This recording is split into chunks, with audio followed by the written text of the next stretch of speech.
Senang sekali hari ini bisa melayani saudara. Sudah cukup lama ya. Tapi Jogja selalu berhati nyaman. Ya. Dan hari ini saya yakin kita semua akan terima berkat yang spesial dari Tuhan. Oke. Saudaraku, firman Tuhan yang akan saya bagikan hari ini judulnya adalah The Way God Works. Cara Tuhan bekerja. Siapa yang mau Tuhan bekerja dalam hidupmu? Siapa yang mau ngalami Tuhan bekerja dalam keluarga saudara, dalam pekerjaan saudara, dalam pelayanan saudara, amin.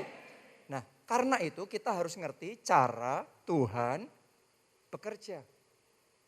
Tanpa ngerti ini kita kerja sendiri. Namanya partnership sama Tuhan, Anda harus ngerti. Kongsian sama Tuhan, partnership sama Tuhan, gimana cara dia bekerja. Kalau kita nggak ngerti cara kerja sama Tuhan, kita kerja sendiri. Kalau sudah kita kerja sendiri, gagal sendiri. Kalau sudah gagal sendiri, pusing sendiri. Putus asa sendiri. Mulai hari ini engkau nggak pernah lagi sendiri. Mulai hari ini selalu jalan sama Tuhan, selalu kerja sama Tuhan. Dan Allah turut bekerja dalam segala perkara, mendatangkan kebaikan dalam hidup saudara. Oke, nah kalau kita mau bekerja bersama Tuhan, tidak bisa tidak, saudara mesti ngerti yang namanya rema. Firman rema. Yang namanya firman itu ada dua. Satu logos, satu rema. Bedanya adalah kalau logos itu adalah keseluruhan firman Allah, ya sistem pengetahuan Allah, hikmat Allah yang saudara bisa pelajari di dalam Alkitab. Oke. Sedangkan rema adalah firman Allah untuk situasi kita saat ini.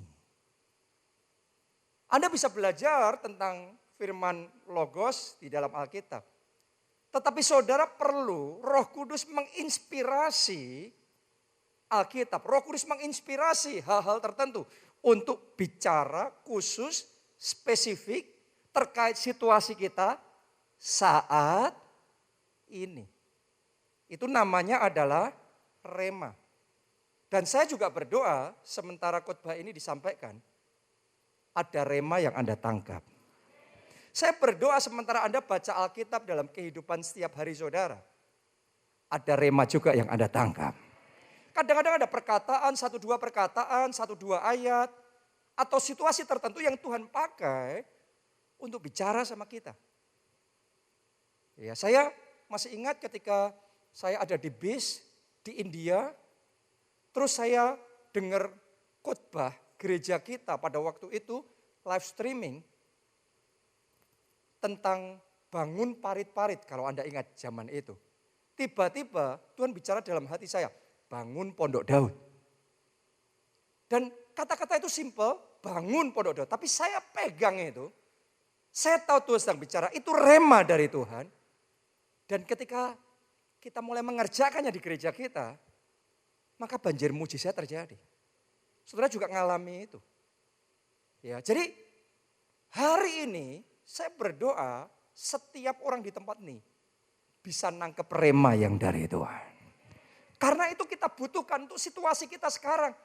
Anda mau bingung ngambil keputusan jodoh yang mana, pekerjaan apa, keputusan yang gimana yang harus kita buat, apa yang harus kita lakukan dengan situasi kita sekarang. Anda butuh rema dari Tuhan. Dan ketika saudara dapat rema dari Tuhan, yang nanti kita akan belajar lebih lagi tentang itu.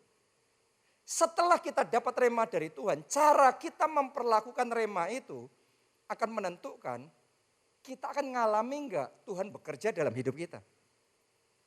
Oke, kalau saudara dapat rema dari Tuhan, dapat petunjuk dari Tuhan, tapi setelah itu dibiarkan saja, didiamkan saja, lama-lama remanya padam.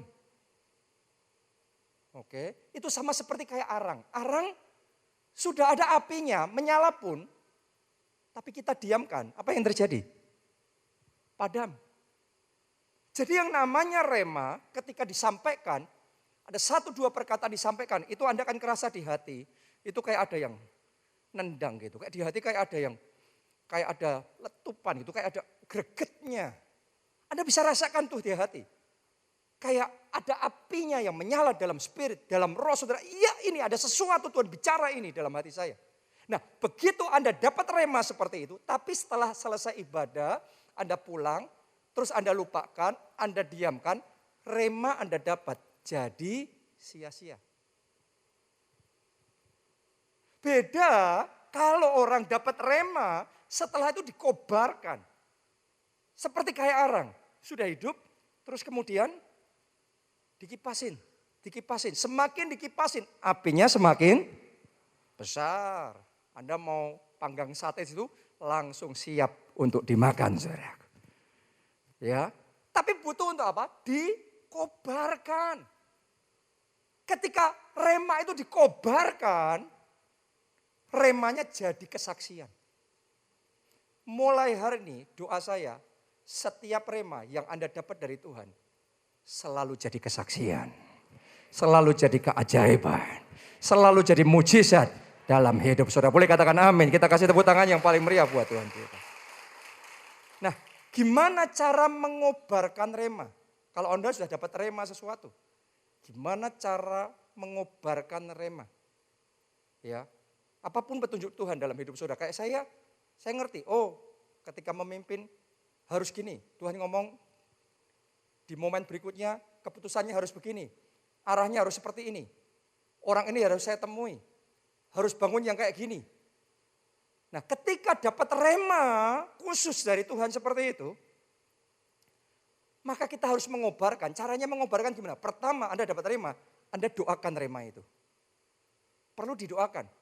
Jangan dibiarin. Setelah dapat rema terus dibiarin. No, mesti didoain. Setelah didoain, diapain? Dipikirkan.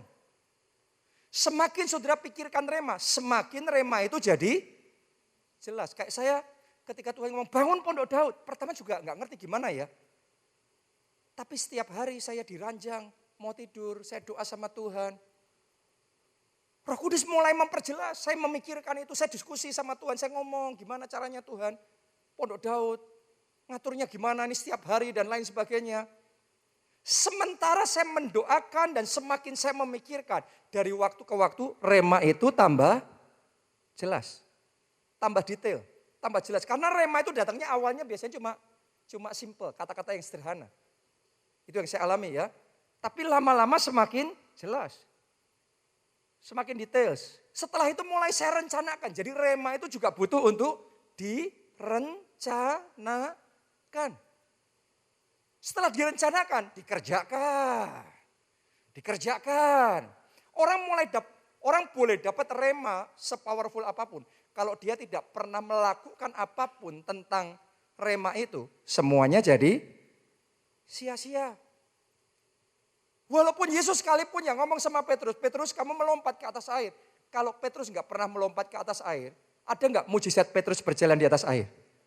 Sekalipun remanya datang dari Yesus sendiri, tapi kalau kita nggak mengerjakan apapun dari rema dari Tuhan itu, nggak akan ada kesaksian apapun. Itu yang membedakan orang yang sama bisa mendengarkan dan dapat rema yang sama dari Tuhan. Yang satu ngalami sesuatu, yang satu nggak dapat apa-apa. Bedanya apa? Yang satu berbuat mengerjakan rema itu, yang satu doing nothing. Gak ngelakuin apa-apa. Mulai hari ini saya berdoa setiap rema yang Tuhan kasih sama saudara, Anda kerjakan. Dan sementara engkau mengerjakan rema itu, kuasa Allah bekerja, rema jadi kesaksian. Boleh kita katakan amin dan tepuk tangan yang paling meriah buat Tuhan kita.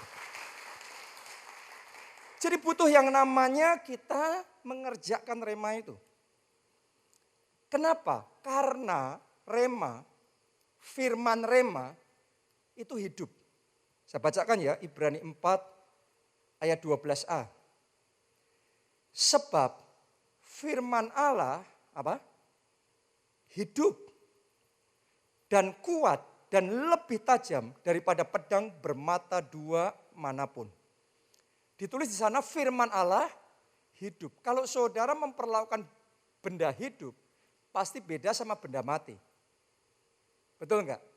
Benda mati misalnya ubin, ya sudah kayak gitu. Tapi kalau benda hidup, misalnya Anda punya benih. Yang namanya benih, ini kan benda hidup. Kalau kita tanam, kalau kita rawat, kalau kita pelihara, kalau kita kasih air, kalau kita pastikan mataharinya baik dan cukup, maka benih itu akan tumbuh. Kenapa sebagian orang dapat benih rema yang sama, ada yang bertumbuh dan mengalami kesaksian mujizat kuasa Tuhan, dan sebagian dapat rema tapi enggak pernah ngalami apa-apa. Sederhana, seringkali masalahnya bukan di remanya, bukan di firmannya, tapi di hatinya kita. Alkitab ngomong tentang perumpamaan seorang penabur, sebagian benihnya jatuh di pinggir jalan, ada yang jatuh di tanah berbatu-batu, semak duri, ada juga yang jatuh di tanah yang subur. Dari semua yang lain, hanya yang jatuh di tanah yang subur, benih itu bertumbuh 30, ada yang 60 kali, bahkan 100 kali lipat. Sedangkan yang lain-lainnya sama sekali tidak menghasilkan buah. Tidak menghasilkan buah bukan masalah di remanya, bukan masalah di firmannya, tapi di tanahnya. Saya berdoa mulai hari ini, hati kita semua jadi seperti tanah yang subur. Yang sudah dibersihkan dari semua kekerasan hati, semua semak duri, kecewa, sakit hati, semua batu-batu ketakutan, kekhawatiran hidup. Dikerjakan Roh Kudus sampai jadi tanah yang subur. Begitu hatimu jadi tanah yang subur, ini khotbah yang sama, firman yang sama, rema yang sama dibagikan. Mulai hari ini, setiap rema itu akan bertumbuh 30 kali, 60 kali, 100 kali ganda. Dari waktu ke waktu, tidak habis-habisnya akan ada lagi kesaksian. Kesaksian baru lagi, akan pengalaman-pengalaman indah berjalan bersama dengan Tuhan. Jadi sebenarnya sesimpel bersihin hati kita, siapin hati kita. Begitu rema dibagikan, muncul nanti. Jadi Anda kalau belum mengalami muncul, Anda nggak bisa ngambil kesimpulan apa itu doa orang benar. Bila dengan yakin didoakan besar kuasanya. Kenapa kok dalam hidup kita nggak ada kuasanya? Sederhana, ini sudah tanah subur atau belum? Sesimpel itu, karena ada orang-orang yang memang berdoa dan mengalami doa itu sangat besar kuasanya. Ya yang tanah hatinya sudah dikerjakan oleh Holy Spirit, oleh Roh Kudus. Jadi tanah yang subur. Oh sekali lagi saya berdoa. Hati saudara jadi tanah yang subur. Saya berdoa semua kekecewaan, pahit hati disingkirkan. Semua kecemasan, ketakutan, kekhawatiran hidup disingkirkan. Semua kekerasan hati disingkirkan. Dibajak oleh Roh Kudus. Jadi tanah yang subur mulai hari ini. Firman Allah yang sama dibagikan. Anda akan melihat buah-buah kebenaran, buah-buah kesaksian, karya keajaiban Tuhan nyata dalam hidup saudara. Katakan amin, tepuk tangan sekali lagi yang paling meriah buat Tuhan kita. Jadi sebenarnya yang paling utama itu hati sama pikiran kita yang tertuju sama Tuhan. Karena Anda dengar khotbah yang sama begini, kalau hati saudara nggak ready, Anda cuma dengerin dengan hati yang nggak siap, dengan hati yang suam, hati yang dingin, firman dan remanya nggak kena. Itu sebabnya belajar membangun dan mengkondisikan roh saudara, hati saudara supaya siap. Begitu benih ditaburkan, dapat itu. Saya belajar dalam hidup saya sendiri mengobarkan roh. Karena saya tahu kalau saya dengar khotbah, hati saya belum siap, pikiran saya belum siap. Nggak kena saudaraku, nggak kena. Karena itu saya ngerti kalau roh saya, hati saya masih adem, masih dingin gitu. Saya kobarkan. Karena firman Tuhan ngomong, biarlah rohmu menyala, bukan biarlah rohmu padam. Coba cek hati saudara, Anda sedang menyala atau padam? Kalau padam mau dikhotbahin rema kayak gimana pun, nggak dapat apa-apa. Mulai hari ini kobarkan roh saudara. Alkitab ngomong nyalakan apimu. Gimana caranya? Saya secara pribadi, saya melatih diri saya, mendisiplin diri saya. Bahasa roh ratakapasya. Skiratakapasya. Walaupun awalnya kayaknya kering, awalnya kayaknya flat. Tapi saya doa. Dan sementara saya berdoa, Alkitab ngomong, orang kalau berbahasa roh itu sedang membangun imannya sendiri. Membangun manusia rohnya sendiri.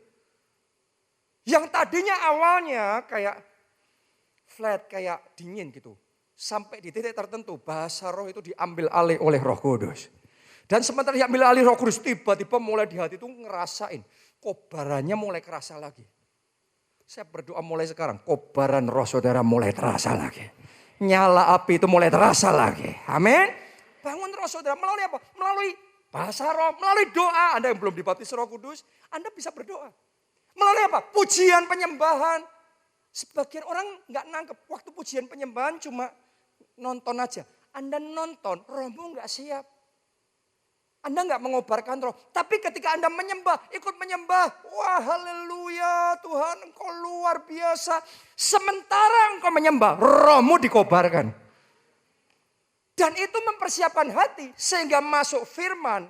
Tanah hatimu subur dan tanah hatimu siap. Begitu rema dibagikan, engkau nangkap. Ketika engkau nangkap, engkau percaya. Engkau kerjakan rema itu. Engkau akan melihat kemuliaan Tuhan. Boleh katakan amin, amin. Tepuk tangannya boleh paling meriah buat Tuhan. Haleluya. Nah sekarang saya mau bagikan sama saudara 3 cara Tuhan bekerja. Ya, ada 3 cara Tuhan bekerja yang saya mau bagikan. Yang pertama, Tuhan bisa bekerja tanpa menyuruh kita lakukan apa-apa. Jadi kita nggak ngelakuin apa-apa, jadi aja begitu saja. Tuhan kerjakan itu bagi kita. Kenapa? Ini yang saya sebut inisiatif ilahi. Kita kepikir aja tidak, punya keinginan aja tidak, tapi jadi itu atas kita. Kenapa? Karena ini inisiatif datangnya dari Tuhan. Contoh dalam Alkitab, dicatat. Ibu mertuanya Petrus itu sakit demam. Ya. Terus dia nggak minta Yesus untuk mendoakan, tapi Yesus yang berinisiatif datang, Yesus yang berinisiatif melayani, mendoakan. Begitu dilayani Yesus, seketika itu demamnya lenyap. Jadi belum tentu ibu itu punya iman, belum tentu ibu itu harus ngambil langkah iman. Dia cuma berbaring di situ, pokok dilayani Yesus, sembuh begitu aja. Seperti itu pun Tuhan juga bisa kerja dalam hidup kita. Dan saya yakin bahkan saat ini juga dalam ibadah ini, ada orang-orang di sini, saat ini juga sakit penyakitmu lenyap. Saat ini juga kesembuhan jadi. Atas tubuh saudara kesembuhan jadi. Atas paru-paru saudara kesembuhan jadi. Atas syaraf saudara kesembuhan jadi. Atas jantung saudara kesembuhan jadi. Amin. Karena Roh Kudus yang mau kerjain. Ya, kemarin sama waktu di UC. Waktu di UC tiba-tiba malam itu tanpa direncanakan Tuhan taruh di hati saya akan ada orang-orang, saya sampaikan. Akan ada orang-orang dari UC ini sampai nanti akhir tahun 2022 ini. Tuhan akan mengerjakan keajaiban dan keajaiban dan keajaiban. Sehingga engkau akan selalu ngomong kok bisa ya? Kok bisa ya? Kok bisa ya? Anda yang ikut UC, Anda jadi saksinya ya. Saya ngomong kayak gitu. Begitu selesai UC, tiba-tiba satu orang full timer gereja kita di Solo kontak saya dan memberikan kesaksiannya. Sebelum UC, dia itu harus dioperasi. Ini tempurung lututnya pecah. Harus dioperasi. Wah, sakit sekali. Tapi karena mau UC, dia mikir satu, kalau dia dioperasi itu nanti UC dia nggak bisa. Yang kedua, dia mau berdoa, ya, di UC itu Tuhan sembuhkan. Malam itu saya sampaikan seperti itu. Sudah selesai UC, kan UC Selasa, Rabu, Kamis. Jumat itu jadwal dia operasi. Pagi dia ke rumah sakit, ya sudah. Untuk dioperasi di screen yang terakhir. Dokternya kaget, karena semua tempurungnya normal sepenuhnya. Terus dokternya ngomong gini, lihat ini nggak salah nih ronsennya, jangan-jangan ronsen kamu yang kemarin ketukar sama orang lain. Kok bisa ya? Terus ngomongan lagi sama full timer kita ini. Dokternya ngulangi lagi ngomong, kok bisa ya? Selama pembicaraan itu berulang kali dokternya ngomong kok bisa ya, kok bisa ya, kok bisa ya. Saya mau ngomong begini sama saudara.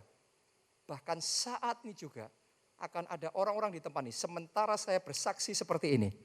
Imanmu nangkep dan Tuhan akan kerjakan. Dan engkau akan punya kesaksian, kok bisa ya. Karena itu inisiatif ilahi, Tuhan yang mengerjakannya. Dan jadi dalam hidup saudara, pintu itu terbuka dalam hidup saudara. Belenggu kecanduan itu dihancurkan. Saya deklarasikan, bebas, merdeka, pemulihan keluarga terjadi. Katakan amin, amin, amin. Tepuk tangannya yang paling meriah buat Tuhan kita. Yang kesaksian kayak gitu bukan cuma satu, sudah datang kesaksian berikutnya. Ada giliran berikutnya. Amin. Ini inisiatif ilahi dari Tuhan. Kalau Tuhan yang sudah mau bekerja, jadi sendiri. Ya saya tadi pagi itu ingat. Zaman saya masih SMA sama SMP. Saya SMA, waktu itu Bunita SMP. Ya. Waktu itu di gereja di Solo, gereja kita, ada pendeta dari Amerika datang melayani. Wah, lawatan Roh Kudus luar biasa, semua didoain, pada tumbang dalam roh, manifestasi Roh Kudus, baptisan Roh Kudus, bahasa roh dan macam-macam. Ya. Nah, setelah sekian lama, Anda kan ngerti ya, suasana kan ibadah udah sekian lama gitu. Saya kan anak gembala sidangnya, saya anak pendeta, ya. Jadi saya waktu itu masih remaja kan. Saya ingat mimbar di Solo itu enggak kayak gini ya, mimbarnya di depannya itu ada trap-trapannya gitu. Jadi saya sama teman-teman saya duduk di depan gitu karena ibadahnya sampai 4 jam, sampai berapa jam gitu kan lama sekali. Saya duduk di depan di tangga situ sambil ngeliatin jemaat yang sedang dilawat Roh Kudus. Sambil kita ngobrol-ngobrol, karena itu kan ibadah tiap hari terus gitu. Ya kita enjoy aja. Sudah tahu nggak? Tiba-tiba nggak kepikiran apa-apa. Pendeta Amerikanya ini dari doa-doain di sana maju ke depan, manggil saya. Saya kaget. Kenapa dipanggil? Terus kemudian didoain sama dia. Waktu didoain, tiba-tiba dia ngomong gini, Tuhan sudah sediakan kamu jodoh. Pasangan hidup dari Tuhan dan orangnya deket di sini. Kamu kenal sama orangnya. Itu waktu saya dinubuatin teman-teman saya kepinggal-pinggal semua, saudara, ngetawain saya. Saya jadi malu sekali kan. Yang saya tidak tahu ternyata sebelumnya ketika dia doa-doain di jemaat di sana, ada Pastor Nita di sana. Tapi Anda jangan bayanginnya Pastor Nita sekarang loh ya. Bayanginnya Pastor Nita SMP. Oke, SMP. Dia masih pakai bando Mickey Mouse. Minnie Mouse ya.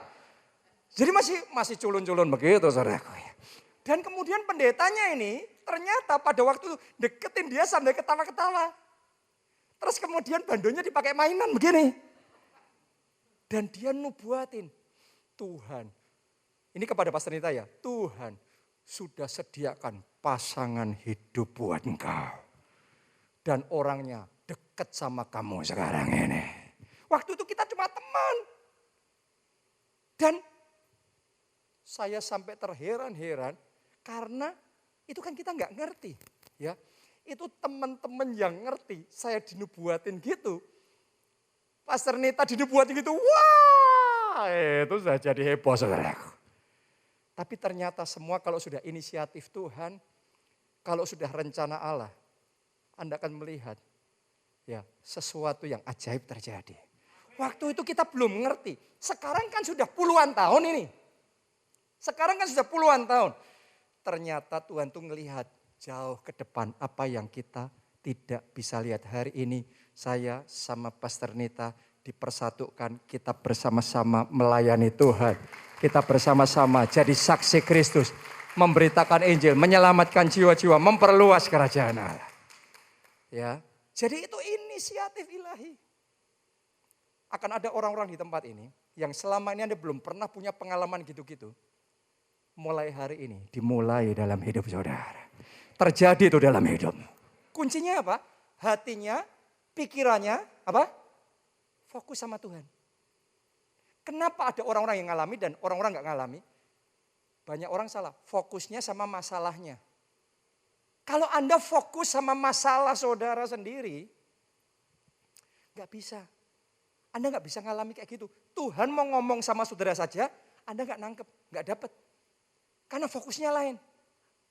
Bahkan kalau Anda ngalami seperti saya pun, kalau orang gak fokus sama Tuhan ya, ngalami seperti saya pun, nanti ngomongnya gini, itu kebetulan. Berapa banyak orang ngomong ketika Tuhan kerjakan mujizat, komennya kita kebetulan. Kenapa? Kita gak peka sama Tuhan bekerja. Karena hati dan pikirannya gak fokus sama Tuhan. Ibaratnya seperti sekarang khotbah. Saya khotbah ini pakai speaker loh saudara. Bener gak? Kenceng loh nih khotbahnya. Tapi kalau saudara dari tadi main WhatsApp, jawabin WhatsApp, Anda gak nangkep yang saya ngomongin. Banyak orang Tuhan ngomong pakai speaker hati. Bukan speaker kayak gini ya. Ini kan physical, jasmani. Tuhan tuh ngomong tuh di hati kuat. Tapi kalau fokus kita hatinya gak tertuju sama Tuhan, pikirannya gak tertuju sama Tuhan, Anda gak dengar Tuhan ngomong. Saya mau ngomong sama saya, inisiatif ilahi itu bukan untuk orang-orang seperti saya dan Pastor Nita saja. No, inisiatif ilahi Tuhan punya untuk setiap pribadi. Kalau engkau mau arahkan hati dan pikiranmu sama Tuhan, engkau akan lihat bagaimana Tuhan menuntun hidupmu. Bagaimana Tuhan menuntun setiap langkah-langkahmu. Dan Tuhan akan mengerjakan, menyatakan kemuliaannya dalam hidup saudara. Belajar, ngikuti Tuhan. Hari ini akan ada orang di tempat ini. Sebelum Anda meninggalkan keluar dari pintu itu, sakit penyakitmu sudah dilenyapkan. Dan kesembuhan terjadi. Terjadi. Haleluya. Jadi cara Tuhan bekerja yang pertama apa tadi? Inisiatif ilahi, ya sudah terima aja, ngalami aja. Tuhan mau kerja, wong itu inisiatifnya Tuhan, jadi sendiri. Yang kedua, cara Tuhan bekerja. Tuhan Yesus bekerja setelah melihat tindakan iman kita. Jadi kalau ini inisiatifnya bukan dari Tuhan, tapi inisiatifnya dari kita. Bisa enggak Pak? Bisa. Siapa ngomong enggak bisa? Ingatkah saudara kisah perempuan pendaraan 12 tahun? Dia waktu mendekati Yesus, dia ngomong dalam hatinya, asal ku jamah saja jubahnya, aku pasti sembuh. Padahal Yesus sedang dikerumunin orang banyak. Jadi perjuangan buat perempuan ini untuk menjamah jubahnya. Tapi Alkitab mencatat akhirnya perempuan itu berhasil menjamah jubah Yesus. Terus ada tenaga yang keluar dari tubuh Yesus. Masuk ke tubuh perempuan itu. Seketika itu juga pendarahannya berhenti. Dia sembuh. Begitu hal itu terjadi, Yesus kaget. Saya nggak tahu Yesus kaget apa tidak ya. Tapi maksudnya Yesus tiba-tiba berbalik dan kemudian bertanya, siapa yang menyentuh aku? Kenapa? Karena Yesus merasakan ada tenaga yang keluar dari tubuhnya. Siapa yang menyentuh aku? Artinya itu inisiatifnya Yesus yang datengin perempuan itu untuk menyembuhkan, atau inisiatif perempuan itu untuk disembuhkan, untuk menjangkau menyentuh jubah Yesus. Yang mana? Inisiatif perempuan itu. Perempuan itu mengimani ada kuasa kesembuhan di dalam hidup Yesus. Dia sudah mendengar kesaksian melalui pelayanan Yesus yang lumpuh berjalan, yang tuli mendengar, yang buta melihat. Bahkan orang mati dibangkitkan. Dia ngomong dalam hatinya, kalau orang lain disembuhkan, aku juga disembuhkan.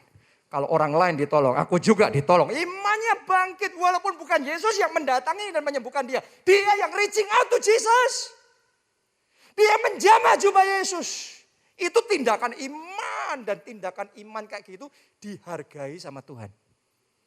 Itu menarik tenaga. Tenaga itu kuasa, power.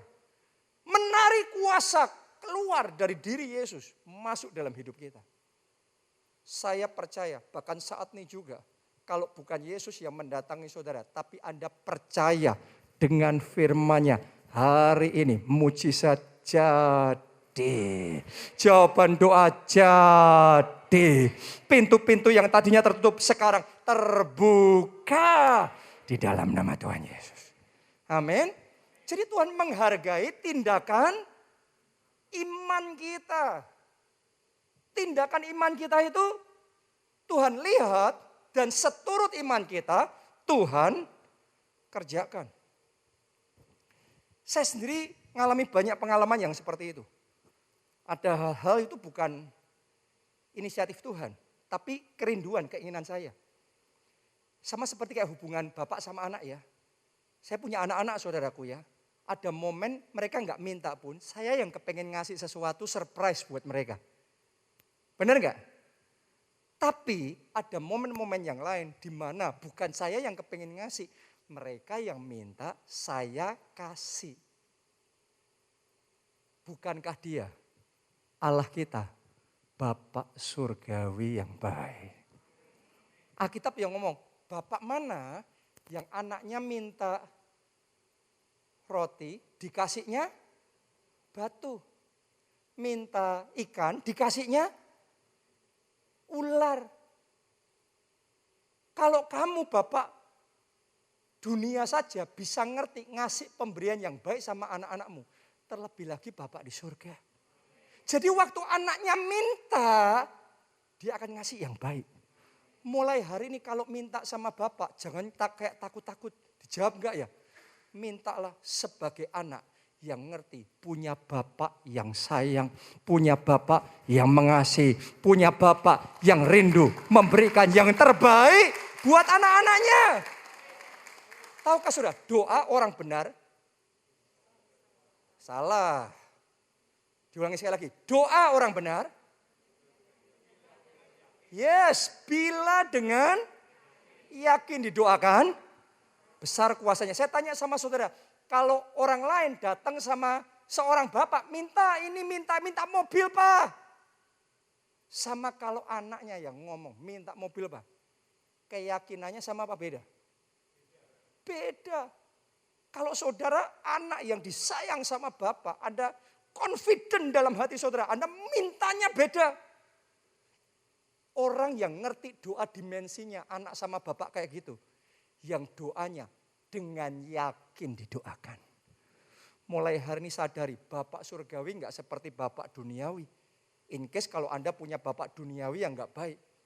Saya yakinkan saudara, kita punya bapak super baik. Dia mengasihi kita, dia rindu memberi yang terbaik. Yang baik saja kurang. Yang dia mau, dia kasih terbaik buat saudara dan saya. Amin. Karena itu kalau Anda doa jangan, Tuhan mau sembuhkan aku enggak ya? Tuhan mau kasih anak enggak ya? Tuhan kasih jodoh enggak ya? Tuhan bantu enggak ya? Pasti. Dengan gitu engkau berdoa bila dengan yakin didoakan dapat. Itu iman.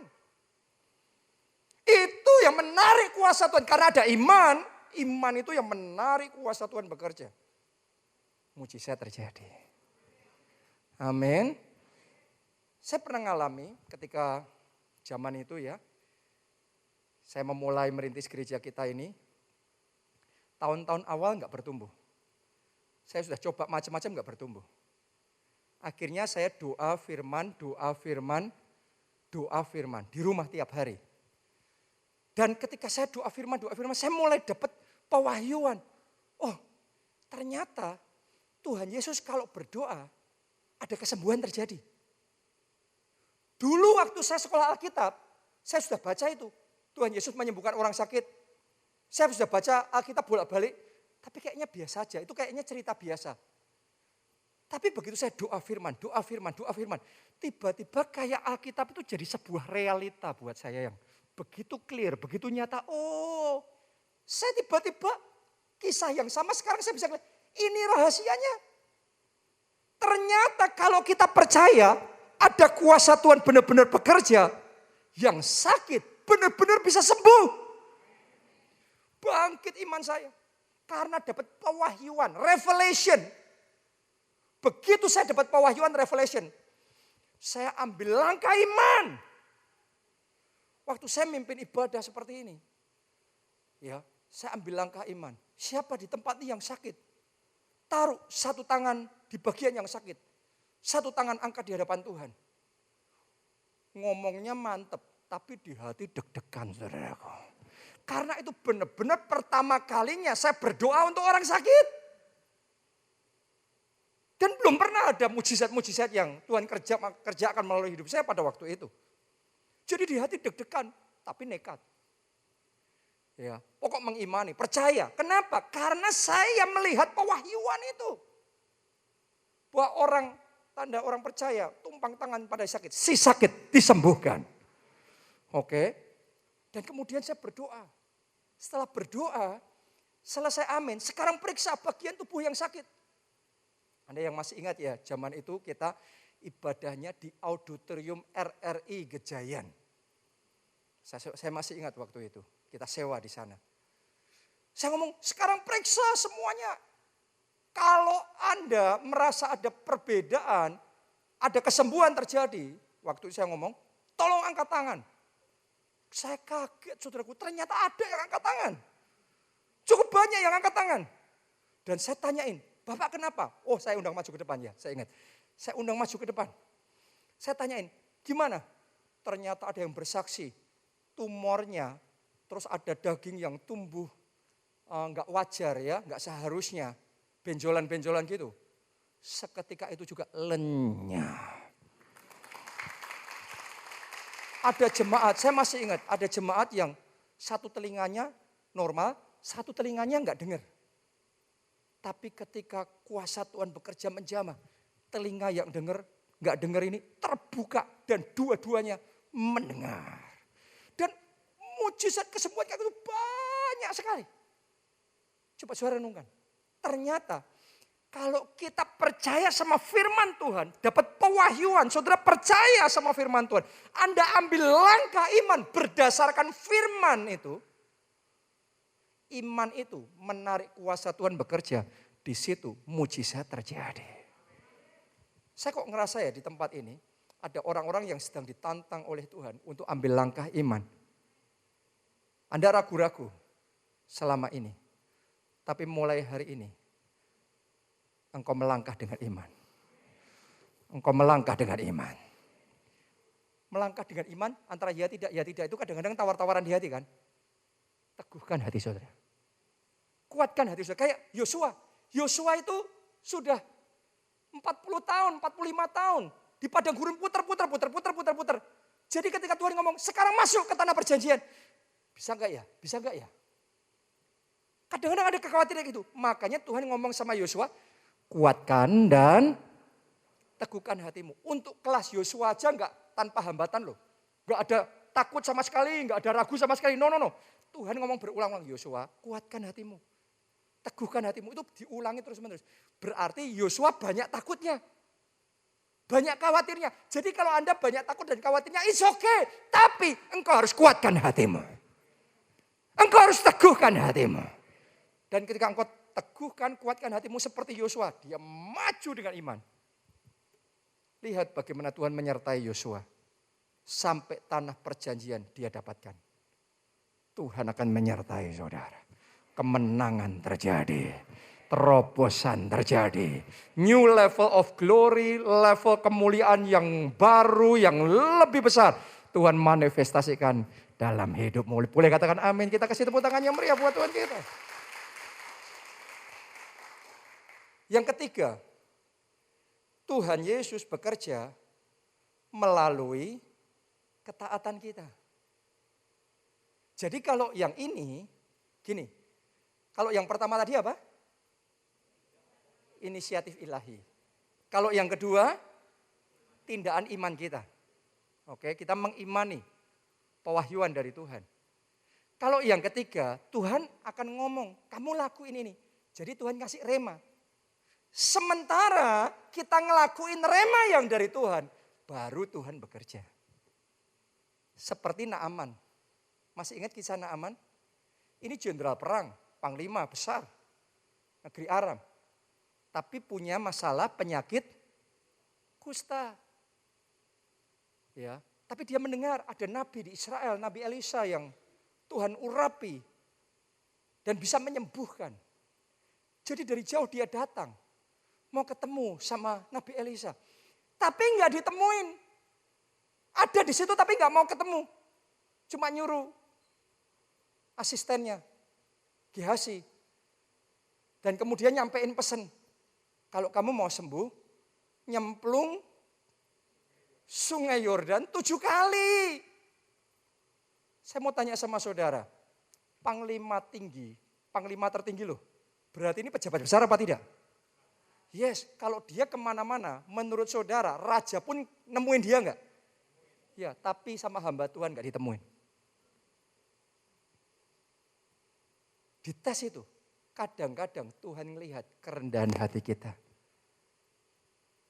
Saya mau ngomong begini sama saudara, ada orang-orang yang tidak pernah mengalami sesuatu dari Tuhan. Bukan karena Tuhan enggak bisa bekerja.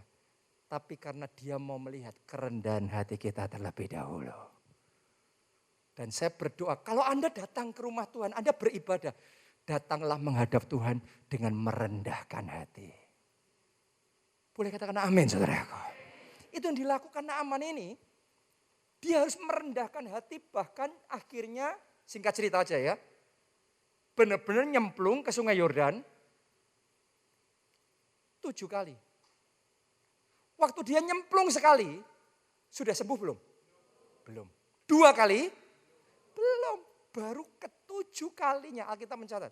Waktu dia keluar, kesembuhan terjadi. Kulitnya dibaharui jadi kayak kulit bayi. Wah, sembuh sepenuhnya. Bebas dari kusta. Artinya ketika dia dapat rema dari Tuhan, dia taat, saat itu mujizat terjadi. Waktu dia dapat rema saja, disampaikan sama Gehazi, pesannya Nabi Elisa, kamu nyemplung Sungai Yordan 7 kali. Saya tanya sama saudara, waktu Naaman dapat rema, kesembuhan terjadi apa tidak? Belum. Anda bisa dapat rema dari Tuhan dan belum mengalami mujizat apapun. Sampai kita belajar taat. Ketika kita taat mengerjakan rema itu, di situ Tuhan akan memanifestasikan kuasanya atas kita. Jadi hari ini rema apapun yang Tuhan kasih sama saudara, belajar untuk taat. Belajar untuk meresponi. Saya masih ingat sekali ya. Tadi kan saya cerita sama saudara tentang di auditorium RRI Gejayan. Saya melangkah dengan iman, berdoa untuk kesembuhan ilahi.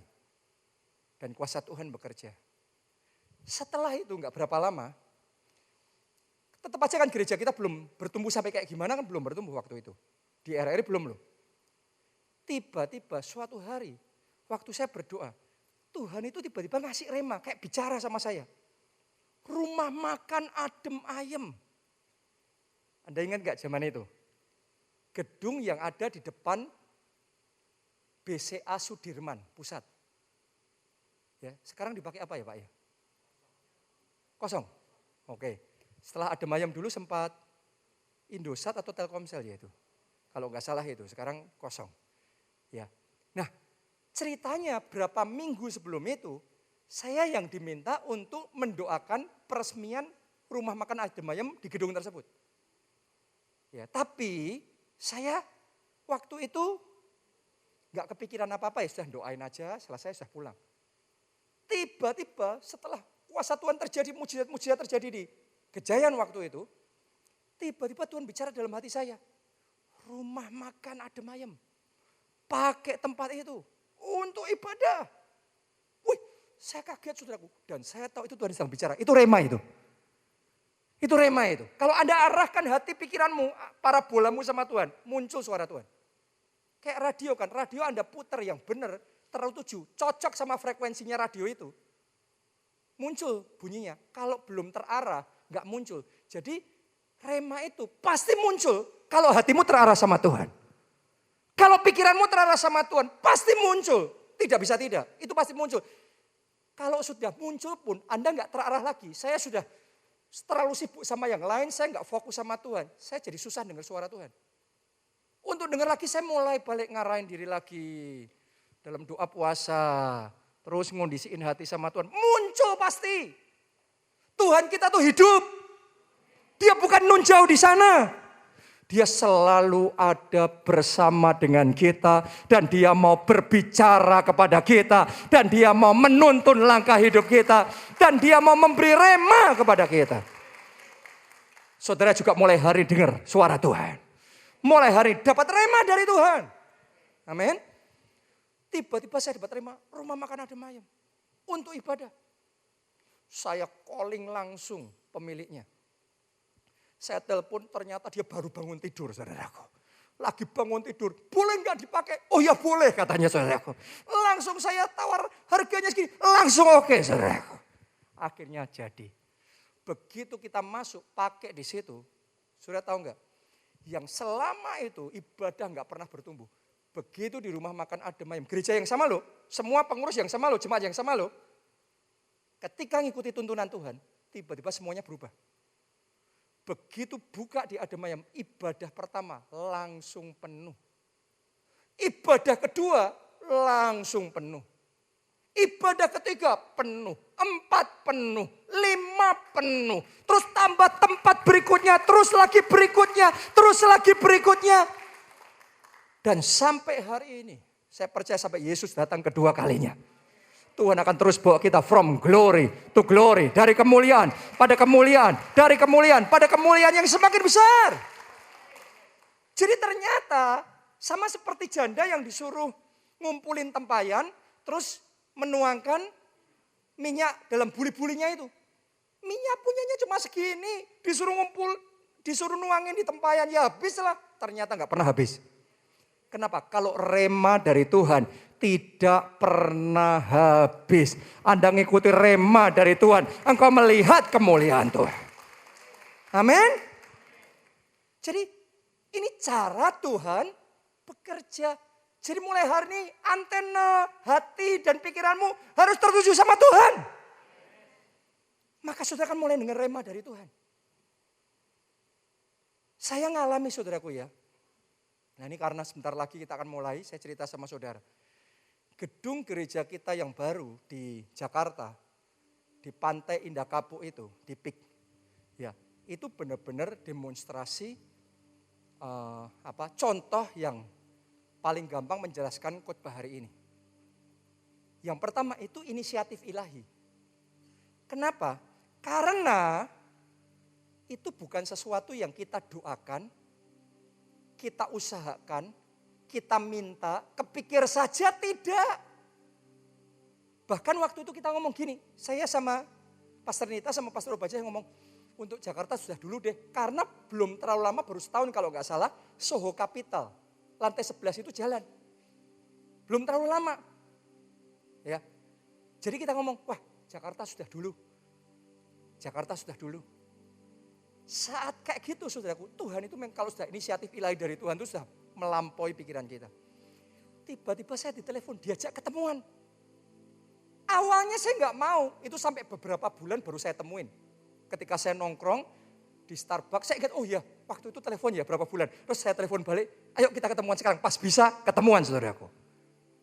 Saya mau ngomong begini, tanahnya itu itu tanah mujizat Tuhan yang kasih. Beneran. Itu kita nggak memikirkan, nggak mengusahakan, Tuhan kasih. Tanahnya dikasih, lengkap, langsung sudah. Jadi ada IMB-nya. Jadi IMB itu kita nggak pernah nyari. IMB itu sudah jadi. IMB gereja. Saya mau ngomong sama saudara, itu inisiatif ilahi. Sementara saya ngomong begini, tiba-tiba ada kesaksian roh dalam hati saya. Akan ada orang-orang di tempat ini, inisiatif ilahi yang kayak gitu akan terjadi dalam hidup saudara.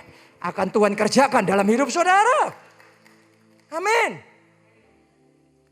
Tapi untuk bangunnya, itu kan tanahnya mujizat, inisiatif ilahi. Tapi untuk bangunnya kita butuh langkah iman. Sementara kita melangkah dengan iman, mulai November 2019. Apa tuh? Peletakan batu pertama dan fondasi. Dimulai. Kan mulainya November kan? Desember, Januari, Februari, Maret 2020. Apa yang terjadi? Pandemi. Lockdown. Stop semua itu. Berhenti semua. Dan orang-orang waktu itu pembangunan di Jakarta, pembangunan gedung, hotel, apartemen, apapun berhenti semua. Tapi di momen seperti itu ketika saya doa sama Tuhan, Tuhan ngomong jalan. Tendernya mulai, tender untuk struktur maksudnya. Mulai. Coba Anda bayangkan, semua orang sedang berhenti. Ketakutan luar biasa, kita suruh jalan sendiri. Kadang rema dari Tuhan itu menantang kita untuk melawan arus. Ya, orang pikir ini gila ini. Ya, semua proyek pembangunan gereja lain, teman-teman yang lain yang saya kenal, semua dipending semua atau semua diminimas, dikurangin semuanya. Tapi Tuhan ngomong kita jalan, tender, kita tender. Waktu itu semua kontraktor Jakarta nganggur karena semua proyeknya berhenti. Jadi yang ngerti proyek ini ngebid harganya semurah mungkin. Yang penting mereka masih bisa survive. Jadi mereka berusaha untuk bisa memenangkan proyek ini. Dan karena itu kita benar-benar dapat harga mujizat itu saya ngomong. Dengan iman kita terus jalan. Itu rema dari jalan. Sampai 2022 ternyata situasi berubah total. Ketika pandemi sudah mulai jadi endemi, situasi berubah total. Zaman itu minyak, ingat gak, sempat harganya minus. Jadi orang beli minyak bukannya bayar, malah dibayar. Loh, apa ada di zaman? Di sejarah dunia baru terjadi harga minus minyak ya waktu itu. Tapi di 2022 BBM rekor. Anda bayar pertalit berapa sekarang? 10.000. Naik berapa itu? Itu kan gak kepikir. Mana saudara mikir 2020 lockdown pertalit bakal 10.000? Mana mungkin? Gak ada yang mikir. Zaman itu juga sama, 2020 semuanya ambles. Kita masuk tepat di momen yang tepat. 2022 kontraktor yang sama dapat proyek yang mirip di tempat yang lain. Speknya mirip maksudnya, harganya 300%.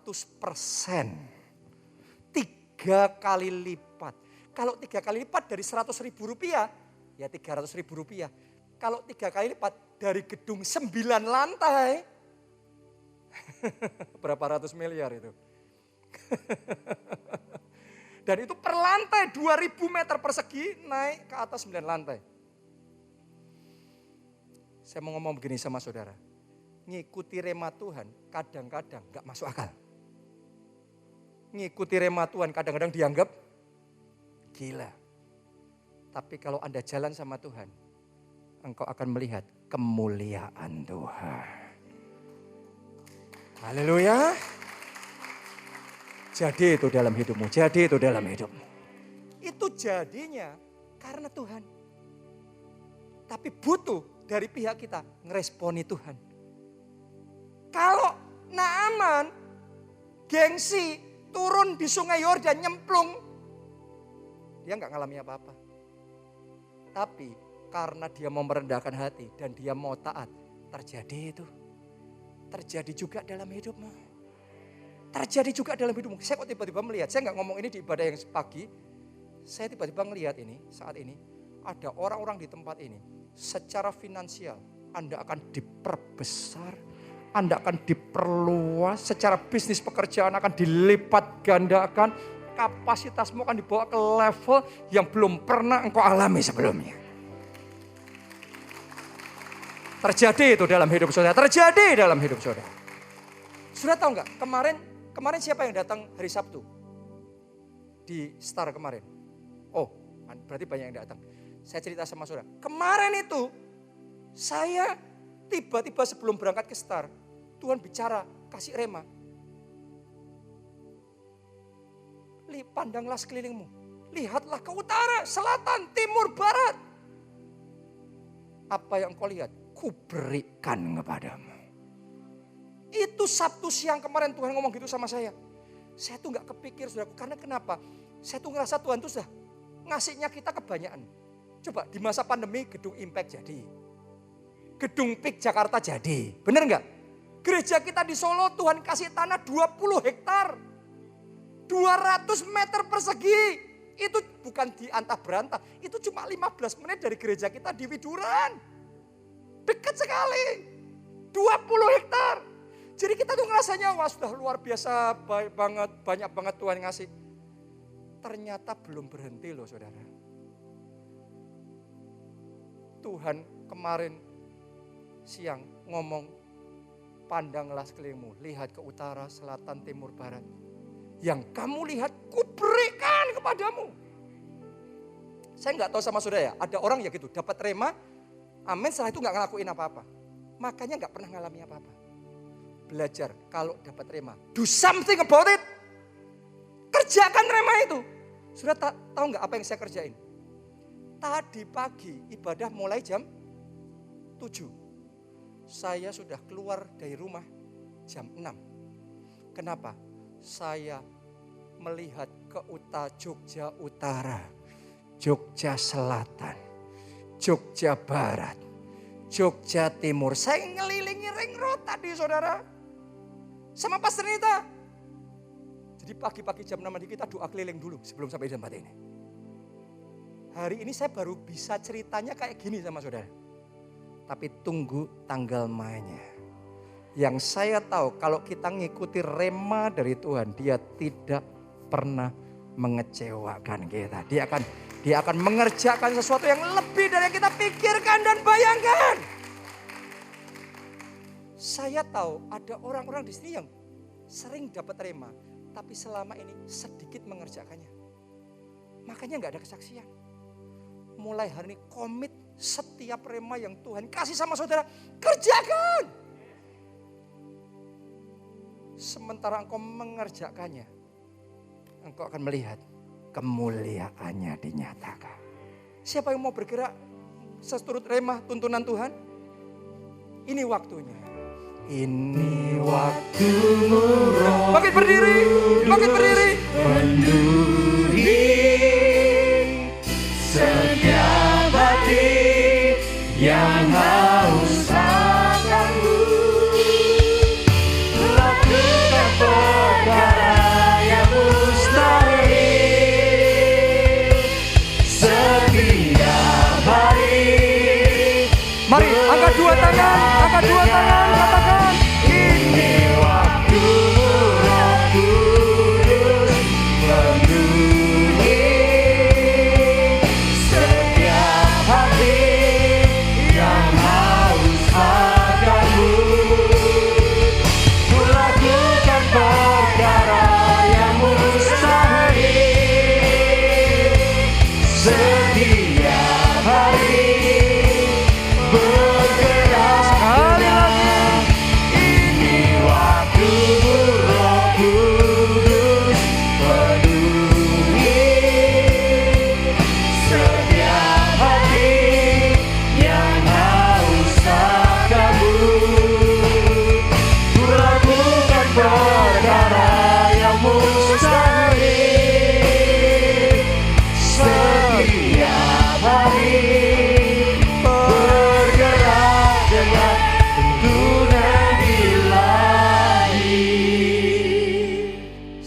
berdoa, setiap hari engkau bergerak dengan tuntunan ilahi. Amin. Karena itu yang akan membuat kesaksianmu tidak pernah berakhir. Selalu ada kesaksian baru lagi. Pengalaman pribadi jalan sama Tuhan itu indah. Amin.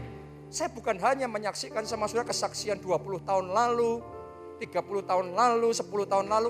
Tapi setiap tahun, setiap bulan, setiap minggu, setiap jam, setiap hari kita berjalan bersama dengan Roh Kudus. Amin.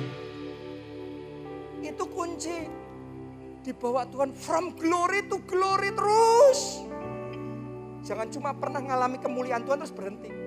Kenapa kok ada orang yang pernah ngalami terus berhenti? Karena berhenti berjalan dengan tuntunan ilahi. Mulai hari ini pegang tangannya kembali. Amin. Arahkan hati dan pikiran saudara tertuju sama Tuhan. Amin. Bukan sama masalah saudara, bukan sama keterbatasan, bukan sama hutangmu, bukan sama keadaanmu, tapi sama Yesusmu, sama Roh Kudusmu, sama Bapa surgawimu, Allah yang mengasihi, Allah yang ingin memberikan yang terbaik, Allah yang rencananya besar dan ajaib buat kita. Arahkan hati saudara sama Tuhan. Yang pertama dimulai dari Anda punya Yesus dalam hidup saudara dulu. Buat saudara yang belum pernah undang Yesus sebagai Tuhan dan Juru Selamat, ini waktunya. Ayo buka hati saudara, angkat dua tangan saudara. Ikuti doa ini, katakan, Tuhan Yesus, masuklah dalam hatiku, jadi Tuhan dan Juru Selamat. Ampuni dosa-dosaku, selamatkan aku. Mulai sekarang, hidupku milik Yesus. Aku mau ikut Yesus, melayani Yesus, seumur hidupku. Terima kasih Tuhan. Amin. Yang kedua, siapa yang mau ngomong sama Tuhan? Tuhan tolong aku, arahkan pikiran dan hatiku supaya tertuju sama Tuhan. Mengandalkan Tuhan, bergantung sepenuhnya sama Tuhan. Anda yang mau angkat dua tangan saudara, katakan itu, Tuhan Yesus. Aku mau mulai sekarang, pikiranku, hatiku tertuju hanya pada Yesus. Mampukan aku Tuhan. Mari masing-masing kita berdoa, berurusan pribadi sama Tuhan. Lupakan yang lain dulu saudaraku, arahkan pikiranmu sama Yesus. Arahkan hatimu sama Yesus. Bukan sama kesulitanmu, bukan sama pandemimu, bukan sama sakit penyakitmu. No. Tapi sama Yesus, sama Yesus, sama Yesus. Arahkan fokusmu pada Yesus. Arahkan imanmu pada Yesus. Aku mau bergantung padamu Tuhan. Engkau andalanku. Engkau segalanya dalam hidupku. Luruskan jalanku. Mampukan aku. Fokus hanya pada Yesus. Fokus hanya pada Yesus. Terima kasih Tuhan. Yang ketiga, saya mau berdoa supaya telinga rohani kita dibukakan. Amin. Dan kita bisa mendengar suara Tuhan. Dan kita bisa menangkap rema dari Tuhan. Amin. Itu firman yang Tuhan bicara untuk kita sekarang. Sesuai situasi kita. Anda yang mau, Tuhan bukakan telinga rohani saudara untuk bisa mendengar rema dari Tuhan. Angkat dua tangan saudara. Hamba mau berdoa Tuhan untuk setiap tangan-tangan yang terangkat ini. Lihat kerinduan dalam hatinya untuk mengikuti tuntunan ilahi dari Tuhan. Mulai sekarang di dalam nama Tuhan Yesus. Telinga mereka, telinga rohnya saat ini juga terbuka.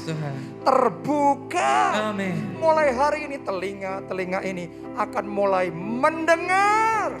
Amin. Mendengar suara Tuhan. Mendengar petunjuk ilahi dari Tuhan. Amin.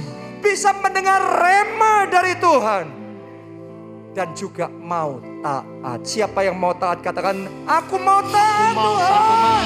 Mari masing-masing berdoa, masing-masing berdoa. Karena rema harus disertai dengan ketaatan. Ketaatan mengerjakan rema. Katakan aku mau taat Tuhan. Aku mau taat Tuhan. Aku mau taat Tuhan. Ora la pasyara, la pasyara, la pasyara, la pasyara, la pasyara.